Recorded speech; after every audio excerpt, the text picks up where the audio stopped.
Recently, Ferrero got in trouble for chocolate contamination with salmonella. Many kids got sick, and of course, the story came out during Easter.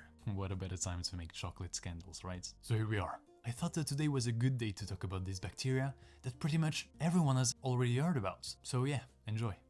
So salmonella is a bacteria. It has a rod or a pill shape, and it belongs to the Enterobacteriaceae family. Just sounded cool. Not very interesting for us. The word salmonella comes from Latin salmo, which means salmon, and from the suffix ella, which is used to make the diminutive form out of a feminine noun. For example, pazza, which means crazy girl in Italian, becomes pazzerella, which still means crazy girl, but in a cuter version. So I expected salmonella to have been discovered inside a salmon, right?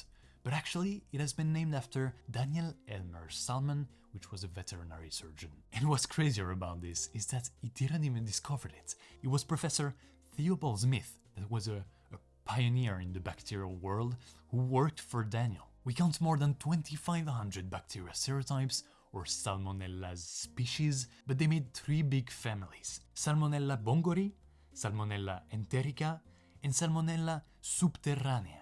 Salmonella bacteria can be destroyed using UV lights and heat, but freezing won't kill it. That's why you get sick oftentimes when eating raw meat. But how do we get salmonella? Well, usually it's animals that donate us this bacteria. The process is called zoonosis, and apparently we got COVID through the same process. So it can be by making contact with the animal's feces, by eating the animal's meat, the animal's eggs, or by drinking its milk, and I think it's the last option that gave Ferrero some bad times. But contaminated drinking water, because of poor hygiene, is kind of effective too.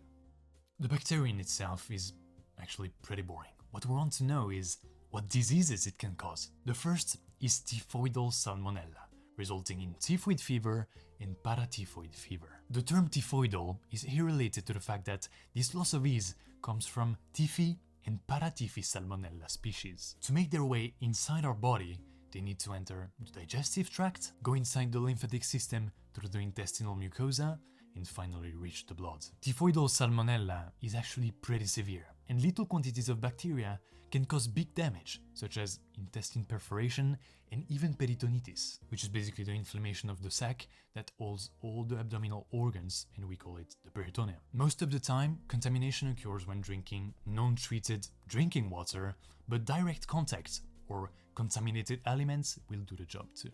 And finally, the longer-awaited one, non-typhoidal salmonella, or salmonellosis. The term non-typhoidal here refers to the fact that it isn't caused by typhi and paratyphi salmonella, but by all the other salmonella species. For this one to happen, an enormous quantity of salmonella needs to be ingested because the acid liquid inside your stomach will destroy pretty much all of it. And even if, let's say, some bacteria resisted the gastric juices, it would then have to reach the blood and overcome the immunity system, and good luck for that. So salmonellosis is basically what we call a foodborne infection, and you get it by eating contaminated aliments such as meat, eggs, and even dairy products. However, newborn babies and children are way more sensitive to salmonella than adults, because their defenses aren't fully developed, and contamination may even occur by inhaling dust with the bacteria in it. If you're wondering why people usually vomit or get diarrhea, it's just a protection reflex that the body found to get the bacteria out of the digestive system. Cool information for everyone today. That's pretty much it about salmonella actually. As I said, typhoidal salmonella is actually pretty bad, but drinking water treatment made it become much more rare. However, our Italian friends at Ferrero did create some sort of salmonellosis epidemic mainly to children, but not because children eat more chocolate than adults, just because, as we saw, children are more sensitive to salmonellosis. I think the longer we can live without antibiotics, the better.